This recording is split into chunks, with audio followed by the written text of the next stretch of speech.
reason the world is so broken, the reason there's wars out there, the reason you're watching the news and you don't know what's going on and you're terrified of what the kings out there are doing, the leaders out there are doing. If you're struggling to make ends meet and you're wondering about the health diagnosis and all these other things, he says, stay with me. I did come for those things, but I have to start at the root. I went into Jerusalem that day. I rode on that donkey and not on a stallion because I wasn't here to win a political victory at one time and in one place. I wasn't here to just fix your life or his life or those who have a little bit more and those who have a little bit less of this time. But I came to save all people of all time from their sin and to pay for all of the wickedness and evil of the world. That's why I rode in that day. And it didn't look like much, because it wasn't about the pomp and circumstance. It wasn't about politics. It wasn't about a temporary patch. I came into this world to save you from sin, death, and the devil once and for all.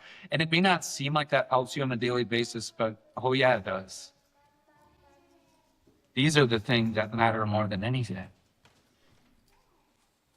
And we like the crowd can miss that so easily. Or abandon Jesus and Christianity and going to church when the going gets tough because we think that doesn't apply to my life. And then so quickly we become the crowd that was there for Jesus and then yelled for his crucifixion because he didn't fit what we wanted it to be in the moment. We didn't stay with him. We didn't endure. Crowd that I'm talking to today.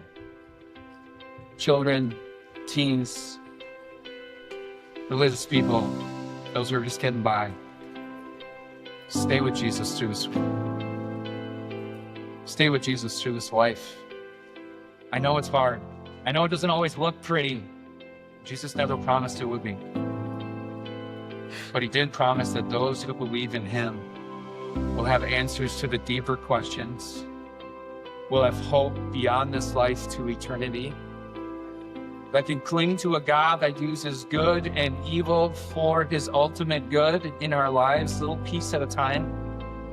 That if we look closely, we'll see that God is with us through the ups and downs. He is, and he uses all of these things for his ultimate plan for us. It's not just that he cares about our eternal future, but he is right here with us now. It just doesn't always look fancy.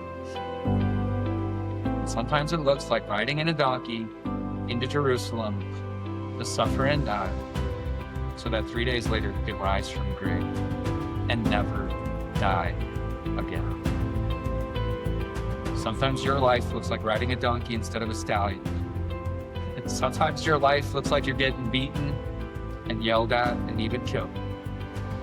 But sometimes your life in Jesus will also look like rising from the dead in this life and one day to come.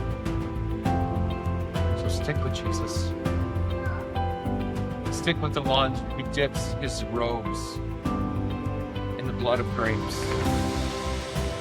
Jesus didn't run into Jerusalem to look pretty. He looked lowly and broken so that he could dip his robes in the blood of your sin and the sin of the world. And then after coming out of the grave, come out totally clean. Your sin gone, death defeated, and the devil run. Because there was 2 more groups watching. 3 more, actually. Angels, demons, and the Father.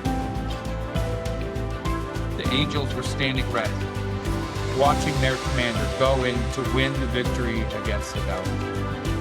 The demons were raging, ready to chomp at Jesus and tear him down, unaware of his victory that he was about to win.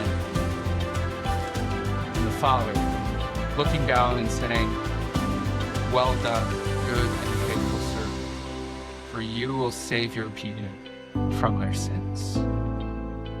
The Father giving up his Son so that we might live. Stick with Jesus. Look at him. and follow him to the cross and the empty grave. Amen.